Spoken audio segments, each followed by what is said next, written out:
ಒಂದು ಸುಂದರವಾದ ಹಳ್ಳಿ ಇರುತ್ತೆ. ಆ ಹಳ್ಳಿಯಲ್ಲಿ ರಾಮು ಮತ್ತು ಶ್ಯಾಮು ಅಂತ ಇಬ್ಬರು ಆತ್ಮ ಸ್ನೇಹಿತರಿರ್ತಾರೆ. ಅವರು ಚಿಕ್ಕ ವಯಸ್ಸಿನಿಂದನೂ ಕೂಡ ಒಳ್ಳೆ ಗೆಳೆಯರಾಗಿರ್ತಾರೆ. ಅವರು ಒಂದಿನ ಪಕ್ಕದಲ್ಲೇ ಇರೋ ಪಟ್ಟಣದಲ್ಲಿ ಜಾತ್ರೆ ನಡೀತಾ ಇರುತ್ತೆ. ಆ ಜಾತ್ರೆಗೆ ಹೋಗಬೇಕು ಅಂತ ಇಬ್ಬರು ಆಸೆ ಪಡ್ತಾರೆ. ಆದರೆ ಆ ಊರಿನ ಮಧ್ಯದಲ್ಲಿ ಒಂದು ಕಾಡಿರುತ್ತೆ. ಅವರು ಪಟ್ಟಣಕ್ಕೆ ಹೋಗಬೇಕು ಅಂದರೆ ಆ ಕಾಡಿನ ರಸ್ತೆಯಲ್ಲೇ ಹೋಗಬೇಕಾಗಿರುತ್ತೆ. ಆ ಕಾಡಲ್ಲಿ ತುಂಬ ಪ್ರಾಣಿಗಳಿರ್ತವೆ. ಹುಲಿ, ಸಿಂಹ, ಚಿರತೆ, ಕರಡಿ ಈ ರೀತಿಯಾಗಿ ಅನೇಕ ಕ್ರೂರ ಪ್ರಾಣಿಗಳಿರ್ತವೆ. ಆದರೆ ಹೇಗಾದರೂ ಆ ಜಾತ್ರೆಗೆ ಹೋಗಬೇಕು ಅಂತ ಹೇಳ್ಬಿಟ್ಟು ರಾಮು ಮತ್ತು ಶ್ಯಾಮು ಒಂದು ನಿರ್ಧಾರಕ್ಕೆ ಬರ್ತಾರೆ. ಗೆಳೆಯ ಶ್ಯಾಮು, ನಾವು ಹೇಗಾದ್ರೂ ಮಾಡಿ ಆ ಜಾತ್ರೆಗೆ ಹೋಗೋಣ. ಹೌದು ಗೆಳೆಯ, ನಾವು ಹೇಗಾದ್ರೂ ಮಾಡಿ ಆ ಜಾತ್ರೆಗೆ ಹೋಗ್ಬೇಕು. ಆದ್ರೆ ಹೇಗೆ ಹೋಗೋದು? ಆ ಕಾಡಿನಲ್ಲಿ ತುಂಬಾ ಪ್ರಾಣಿಗಳಿದೆಯಂತೆ. ಕರಡಿ, ಚಿರತೆ, ಹೀಗೆ ಅನೇಕ ಪ್ರಾಣಿಗಳಿದೆಯಂತೆ. ಅವೇನಾದ್ರೂ ನಮ್ಮ ಮೇಲೆ ಹಾನಿ ಮಾಡಿದ್ರೆ ನಾವು ಏನ್ ಮಾಡೋದು? ಈ ಊರಿನ ಜನ ಯಾರೂ ಆ ಕಾಡಿನಲ್ಲಿ ಹೋಗೋದಿಲ್ಲ. ಹೌದು, ಹಾಗಿದ್ರೆ ನಾವು ಒಂದು ನಿರ್ಧಾರಕ್ಕೆ ಬರೋಣ. ಆ ಕಾಡಿನಲ್ಲಿ ನಮ್ಮಿಬ್ಬರಲ್ಲಿ ಯಾರಿಗಾದ್ರೂ ತೊಂದರೆ ಆದರೆ ಇನ್ನೊಬ್ರು ಅವರಿಗೆ ಬೆನ್ನೆಲುಬಾಗಿ ನಿಲ್ಬೇಕು. ಒಬ್ರನ್ನೇ ಒಂಟಿಯಾಗಿ ಬಿಟ್ಟು ಹೋಗ್ಬಾರ್ದು. ಹಾಗಿದ್ರೆ ಮಾತ್ರ ಹೋಗೋಣ, ಇಲ್ಲಾಂದ್ರೆ ಬೇಡ. ಸರಿ ರಾಮು, ನೀನು ಹೇಳ್ದಾಗೆ ಆಗ್ಲಿ. ನಾವೀಗ ಹೊರಡೋಣವಾ? ಕಷ್ಟ ಬಂದಾಗ ಒಬ್ರಿಗೊಬ್ರು ಸಹಾಯ ಮಾಡೋದಾಗಿ ಇಬ್ಬರು ಮಾತಾಡಿಕೊಂಡು ಅಲ್ಲಿಂದ ಹೊರಡ್ತಾರೆ ಮತ್ತು ಆ ಕಾಡಿನ ಮಧ್ಯೆ ಬರ್ತಾರೆ. ಆ ಕಾಡಲ್ಲಿ ತುಂಬ ವನ್ಯಮೃಗಗಳಿರ್ತವೆ. ಇವರು ನಡ್ಕೊಂಡು ಬರ್ತಾ ಇರಬೇಕಾದ್ರೆ ನಡ್ಕೊಂಡು ಕಾಡಿನ ಮಧ್ಯೆ ಬರ್ತಾ ಇರ್ತಾರೆ.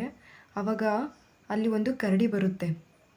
ಆ ಕರಡಿನ ನೋಡಿಬಿಟ್ಟು ರಾಮುವಿಗೆ ಏನು ಹೇಳ್ದಿರೋ ರೀತಿ ಮರದ ಮೇಲೆ ಹತ್ತಿ ಕುತ್ಕೊಬಿಡ್ತಾನೆ. ಇಲ್ಲಿ ರಾಮುವಿಗೆ ಏನೂ ಗೊತ್ತಿರೋದಿಲ್ಲ ಪಾಪ, ಸುಮ್ಮನೆ ನಡ್ಕೊಂಡು ಬರ್ತಾ ಇರ್ತಾನೆ. ಪಕ್ಕದಲ್ಲಿ ತಿರುಗಿ ನೋಡಿದರೆ ಶ್ಯಾಮು ಇರೋದಿಲ್ಲ.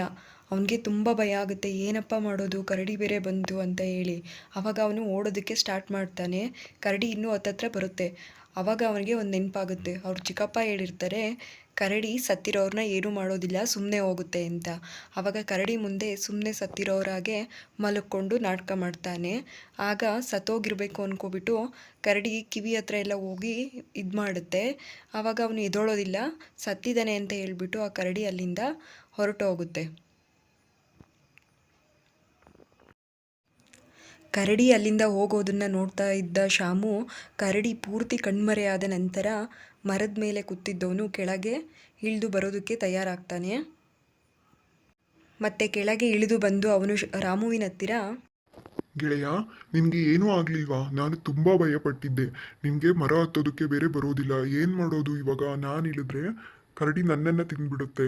ಅದಕ್ಕೆ ನನಗೆ ಭಯ ಆಗಿ ನಾನು ಮರ ಹತ್ತಿ ಕೂತ್ಬಿಟ್ಟಿದ್ದೆ. ನಿನಗೆ ಏನೂ ಆಗಿಲ್ವಲ್ಲ ಸದ್ಯ? ಕರಡಿ ವಾಪಸ್ ಹೋಯ್ತು. ಹೇಗೋ ಕಷ್ಟದಿಂದ ಇಬ್ರು ಪಾರಾಗ್ಬಿಟ್ವಿ. ಮತ್ತೆ ಆ ಕರಡಿ ನಿನ್ನ ಕಿವಿ ಹತ್ರ ಏನೋ ಹೇಳ್ತಿತ್ತಲ್ಲ, ಏನು ಹೇಳ್ತಿತ್ತು ರಾಮು? ಅದಕ್ಕೆ ರಾಮು ಹೇಳ್ತಾನೆ, ನಿನ್ನಂತಹ ಮಿತ್ರದ್ರೋಹಿ ಹತ್ರ ಸ್ನೇಹ ಮಾಡಬೇಡ ಅಂತ ಹೇಳ್ತು.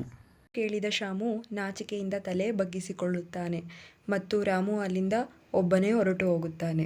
ಈ ಕಥೆಯಿಂದ ನಮಗೆ ತಿಳಿಯಬೇಕಾದದ್ದೇನೆಂದರೆ, ನಮ್ಮನ್ನು ನಂಬಿ ಬಂದವರನ್ನು ನಾವು ಎಂದಿಗೂ ಕೂಡ ಕೈ ಬಿಡಬಾರದು.